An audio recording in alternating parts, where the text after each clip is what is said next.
Olá pessoal, hoje estou aqui na Baía da Traição, no Forte, com meu parente Ezequiel, para a gente contar um pouco sobre a cultura indígena, falar um pouco da história dele. E eu tô aqui mais para ouvir e aprender com ele, e acredito que vocês também vão aprender bastante. Olá pessoal, tudo bem? Primeiro, boa tarde, Matheus, obrigado pelo convite. Para você que não me conhece, eu me chamo Ezequiel, né?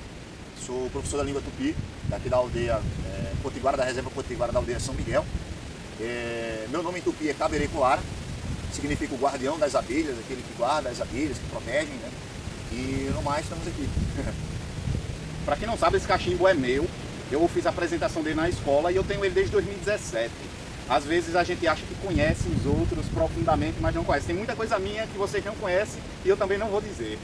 Isso é verdade. Porque são partes mais segredo da pessoa, né? Mais algo pessoal, digamos desse jeito, né? Conta um pouco de você, sobre a sua história na cultura indígena. Bem, a minha história, da minha família nesse caso, né, ela começa desde o meu avô Justino, e dois tataravôs nesse caso, né? Começamos por Justino, Apolonário José, que na época da tomada na aldeia lá no Rio Grande do Norte, né, dos Potiguaras na aldeia Guajiru, ele migrou para a Baía da Traição, indo com suas três filhas, a Francisca, a Alzira e Natália. Eu descendo de Natália, de Alzira, perdão, né? Alzira Maria Justino conhece o meu avô, que era a família dos Pintos de Tramataia, onde tem um relacionamento, e tem o meu pai-avô, o pai da minha mãe, que é Antônio Martins Pinto. Nasceu a minha avó, a minha mãe e, consequentemente, eu. Então, dessa parte da família materna, descemos dos Potiguaras, né? E cresci aqui na aldeia que a gente está, que é a Aldeia Forte, até os 13 anos. Depois fui para a aldeia São Miguel, aos 13 anos de idade, 13 para 14 anos de idade. Aos 16 morei em Salvador, na Bahia, né? E daí fiz missões. Na época eu fui com uma ordem religiosa, que era os franciscanos, tal, pela Igreja Católica. E lá eu fiquei, né, até os meus 21 anos de idade, quando eu regressei. Então essa é um pouco mais de mim, que seja o Ezequiel. Então esse é o nome que eu realmente tenho. Aqui na cultura indígena, qual foi a sua maior inspiração para começar o movimento, para estudar, para se aproximar mais? Quem foi mais que lhe inspirou e lhe incentivou? Sem dúvida, a nossa liderança Caboclinho, sem dúvida nenhuma. Desde criança, né, como eu estudei no colégio que está aqui à nossa frente, o colégio Antônio Figarriga, então seu Caboclinho sempre foi a minha inspiração, né? Sempre foi aquela pessoa que me inspirou no sentido de lutar pela minha cultura, de lutar pela minha história, de lutar pelo meu povo. Com o passar dos anos e o regresso do convento, né, depois que eu passei a morar novamente aqui, eu comecei a estudar, a buscar a história, os heróis do povo potiguara, e foi quando eu descobri Pedro Poti, que era natural daqui, Felipe Camarão, que era natural do Potengi, no Rio Grande do Norte. Depois veio o Jurubabé, que era da Serra da Copaoba. Teve Niguaçu, que foi bem um pouco antes. E o nosso pajé, que liderou a revolta em 74, em 1974, que foi nada mais, nada menos que Tijico Papo, né, que foi morto em Cabedelo. Então, parte de seu Caboclinho, nossa liderança, e dos demais potiguaras da história, né? Então isso me motivou a entrar no movimento, e aqui estou. Todas essas pessoas que você falou faz parte da sua história, da sua inspiração, da sua caminhada na cultura indígena. Exato. Todos eles têm sua parcela, né? Por exemplo, o Caboclinho, nossa liderança Caboclinho, me ajudou em gerar essa vontade e esse desejo, essa intrepidez de querer levar à frente a luta pelo nosso povo. A história dos nossos antepassados me mostraram que eu vinha de uma nação, vinha de um povo aguerrido, de um povo guerreiro, heróico, e que permaneceu até a atualidade, né? Então me fez gerar dentro do coração essa vontade de levar à frente. Trabalhar na cultura indígena, levantar uma bandeira e dizer eu vou defender o meu povo, eu vou defender minhas raízes, eu vou botar meu colar, eu vou botar meu cocá, é muito difícil. Porque as pessoas ignorantes, as pessoas que não entendem, elas vão tacar pedra, ela vai julgar, ela vai discriminar, ela vai mangar de você, né? A minha família é uma família indígena da parte da minha mãe. Por parte de pai eles não são, mas por parte de mãe é comprovado. A gente é da família do cacique Aníbal. E eu fiz, quando eu comecei meu blog, o primeiro vídeo que eu fiz foi com o Pajé Isaías, sobre a cultura indígena em 2020. Então desde 2020 que eu estou vendo um pouco da cultura indígena. E quando eu vim levantar a bandeira mais fortemente, as pessoas criticam muito, as pessoas não, a minoria solta muita piada, critica, principalmente pessoas da nossa própria família. Então você levantar uma bandeira e dizer que vai defender a cultura é muito difícil, é muito complicado, a gente sofre muito. Até pelo simples fato de eu estar aqui gravando com esse cachimbo, vai ter muita gente que vai tirar print, que vai falar, né? Porque não entende da cultura. Você já sofreu alguma represália, alguma coisa difícil assim? Sim. Para contextualizar essa questão, é uma das teorias que eu defendo, que é o racismo pela parte indígena, digamos, o racismo indígena, que é muitas vezes esquecido dentro da nossa sociedade. Eu não sou, digamos, puro de genética, descendente de uma única etnia. Eu tenho uma miscigenação que formou o indivíduo Ezequiel. Também. Que é o seu caso e o caso de muitos de nós. Por exemplo, o meu avô, Justino Apolinário José, o meu tataravô, Justino Apolinário José, e Luiz Manuel da Costa, vulgo Luiz Pinto, que era de Tramataia, são potiguaras. Porém, por parte da minha mãe ainda, a minha mãe, que é minha avó, a mãe da minha mãe, ela é filha de negra, que já tem uma mistura de negra com indígenas, provavelmente o povo caeté de Pernambuco, e meu avô que era italiano. Meu avô, Oliveira, segundo falam os filhos dele, são descendentes de italiano. Por parte paterna, eu tenho uma mistura entre indígenas e um povo cigano.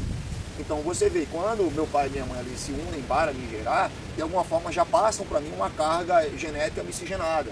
A carga genética indígena, a carga genética proveniente dos negros, as cargas provenientes dos ciganos, as cargas genéticas provenientes ali também do italiano, por parte materna. Então o indivíduo Ezequiel, ele é formado por essas culturas, por estes povos, que ao longo da história de alguma forma contribuíram. Então, diante da sociedade, fui sempre questionado, por que o seu cabelo é liso? Né? Porque você olhar a foto de eu pequeno, por incrível que pareça, eu sou galego, né? Então, assim, por incrível que pareça, eu devo ter mostrado a foto pequena. Eu sou galego, né? Não é à toa que meu filho é galego. Então, assim, quando você pergunta de onde você trouxe essa carga genética, é sinal que você não para olhar a minha formação genética, a minha formação ancestral para chegar até aqui. Entendamos que é o seguinte, que o indígena não é a característica do rosto, não é a característica do cabelo, o indígena é o sangue. Para a nossa nação, ser indígena é ter o sangue proveniente daquela nação, proveniente daquela cultura. Um exemplo, vamos lá, em 1504, segundo fala o próprio padre José Menchieto, os franceses começam a frequentar essa área aqui da Paraíba, principalmente Baía da Traição. Segundo o historiador, o antropólogo, o historiador Daci Ribeiro, ele vai falar o seguinte, ele vai falar que através desse contato entre os potiguaras e os franceses surgiu algo chamado de cunhadismo. O cunhadismo era o pajé, o cacique, a liderança da época, pegava uma filha sua e casava com um francês. Óbvio que o filho que ia nascer dele ia ter característica ambos dos dois. Então a miscigenação foi uma forma que os potiguaras encontraram de subsistir. Entende? Aquele indivíduo miscigenado, o brasileiro nato, digamos assim, ele possui características de duas outras nações. Mas isso não quer dizer que ele não seja. Entende? Porque para mim ser indígena é amar a sua cultura, para mim ser indígena é defender a sua religiosidade. Sou católico. Enquanto pessoa comum de uma sociedade, enquanto brasileiro, sou católico. Enquanto nação potiguara, eu creio e acredito na religiosidade potiguara. Eu acredito na força da Jurema, eu acredito na força dos ancestrais, eu acredito na força da natureza, eu acredito no poder do cachimbo, da defumação. Isso eu acredito. Porque eu pertenço a duas nações. Brasileiro, enquanto vivo num território nacional, mas potiguara, enquanto a nação de origem. Entende? Então, para você que acredita, você não parece, você não tem os olhos puxados, não coloque todas as etnias em um único prisma. E você pode ver, as pessoas que falam isso, 100% não é. Exato. E se for, não sabe quem são seus parentes, não consegue encontrar uma comprovação. São essas pessoas que não são e falam. São ignorantes no sentido restrito da palavra. Ignorante não é alguém bruto, rude. Ignorante é alguém que ignora, que não conhece determinado. Por exemplo, eu não conheço a sua história pessoal, sua história familiar. Eu não posso afirmar que você seja o que você não seja, porque eu não conheço a sua história. Entende? Mas a partir do momento que você busca remontar a sua história, que nem a minha, busquei remontar até os meus ancestrais, os meus tataravós, você é obrigado de alguma forma a reconhecer, você tem uma ascendência, você é de alguma forma, entende? Então, eu ignoro demais essas pessoas que têm esse preconceito. Você não tem o cabelinho liso, você não tem os olhinhos puxados, você não para... Pô, é muita ignorância. Quando eu levantei uma bandeira e disse, eu gosto da cultura indígena, eu vou para frente, eu vou para Brasília, daí eu comecei a deixar o meu cabelo crescer, mudar o visual. E quem mandava eu deixar meu cabelo crescer foi dois amigos que eu tenho, Lucas e Kevin, antes de eu começar no movimento. Aí eu falei, eu vou deixar, porque eu sempre fiz um corte militar, raspava tudo. Aí quando eu chegava na academia, tinha uma pessoa lá, olhava para mim e disse, tá deixando o cabelo crescer para parecer um índio. Não tem nada a ver, né? E a palavra índio é uma palavra errônea, que não era nem para estar mais no vocabulário, não é isso? Exato. Porque assim, a gente tem que dizer o seguinte, essa parte quando os europeus aqui chegaram, a história oficial conta que eles queriam chegar à Índia. Só que já havia rotas para as Índias. Então não há nexo em acreditar que eles chegaram aqui por acaso. Né? Por exemplo, quando tu lê a carta do Pero Vaz de Caminha, tu vai perceber o seguinte, que eles falam da terra não como descobrimento, eles descrevem a terra. A vossa terra, ó rei, diz o Pero Vaz de Caminha. Né?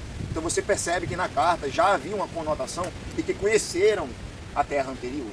E assim denominaram a gente de índios, por causa que acreditaram chegar na Índia. Né? Então é um termo que acabou se tornando vulgar, popular, digamos assim. E como você falou, ser indígena está no sangue. Não é porque a gente tem essa mistura, o pai da gente não é, mas a mãe da gente é, então a gente é. E ser indígena não é ter todas as características, é levantar uma bandeira e lutar pelo nosso ideal, lutar pela cultura, é não ter vergonha de colocar um cocá, é não ter vergonha de colocar um colar, ir pra frente e lutar. Quantos indígenas raízes não lutam?